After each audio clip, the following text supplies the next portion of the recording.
Hi, I thought I'd say something about the problem of wind noise, which is spoiling a lot of live streams and recordings that people are doing for their congregations at the moment. The issue basically is that smartphones, tablets, whatever, are no use outside except in absolutely dead calm conditions. And the only option is to go with a plug-in mic, which takes the sound away from the internal mic and then enables you to use either a clip-on mic or a plug-in stand mic, as I'm using at the moment.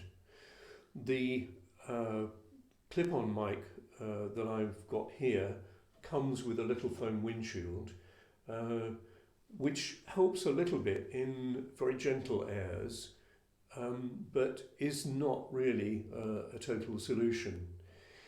And I might also mention that there are two types of clip-on mics, and the one that I've just demonstrated is this type, and you note that it's got little ports in the side, some areas of mesh, and it makes it into a directional microphone. So it's a cardioid pattern directional microphone. The other one that I've got here doesn't have little ports in the side and is an omnidirection and all-round pickup mic. Now, the advantage of the cardioid mic is that if it's pointing at the voice, it picks up the voice better without so much of the acoustic around it. However, it's more prone to wind noise and to breath noise. So outside, in a windy environment, then the omnidirectional mic, if you had a choice, would be the better one. Now, both of them came with a foam windshield, but as I've said, the foam windshield is of very little use. What's really needed is a fur windshield. Now, this one came with the stand mic that I'm using at the moment, and you've probably seen similar ones worn by news reporters at the moment on TV, working outside in windy conditions. And this particular one was made out of some fake fur that we found in the dressing up box. I just mention it in case you happen to have such a thing to hand. And all I did was to draw around something like 9-10 centimetre circle, cut it out, glue around part of it, and then just fold it over and make it into a little windshield like this. So there's a hole for the mic to go in. So I'll feed the mic in, seal that hole up with a little clip to make sure no wind gets in there, and then to clip it on with a safety pin. Now, it obviously looks pretty weird, but since professional news reporters are wearing them, then I think we can probably get away with it too. So that may be an option. It is possible to buy these things. The proper version, the professional version, would be about £15 or £16 a time.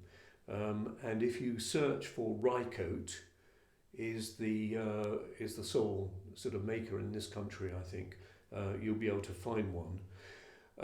The other thing that you may try to do, or you may get away with doing, is to conceal the mic and to try and shelter it from the wind.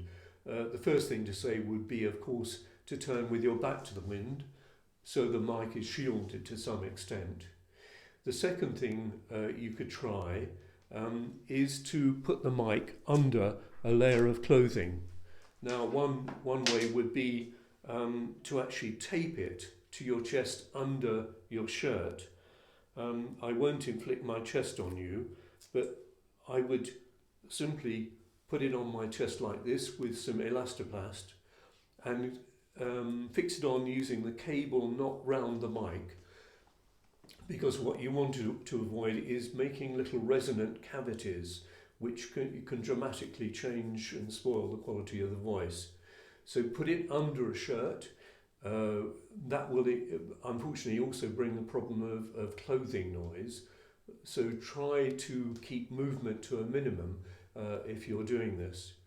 The other option would be if you've got a sweater, simply put it under the sweater and clip it onto the shirt, and once again make sure that you're shielding it as much as possible from the wind. The thing to avoid is to put it under a jacket or just inside the lapel of a jacket. It may seem an obvious place to seek shelter, but it can very quickly muffle the sound, and also, once again, it produces a resonant cavity which can be quite an unpleasant sound to listen to. So those are some options. So I would say if you're going out on Dartmoor, take some sticky tape with you, and think of how you might be able to improvise a windshield.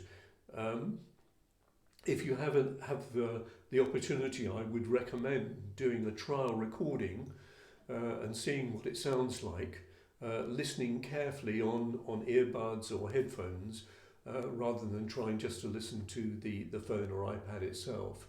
And I would say that if there's a lot of wind noise, then you need to think again, because it is impossible to listen to something that is loaded with wind noise for more than a few minutes, and I think your viewers will leave you if you inflict that on them.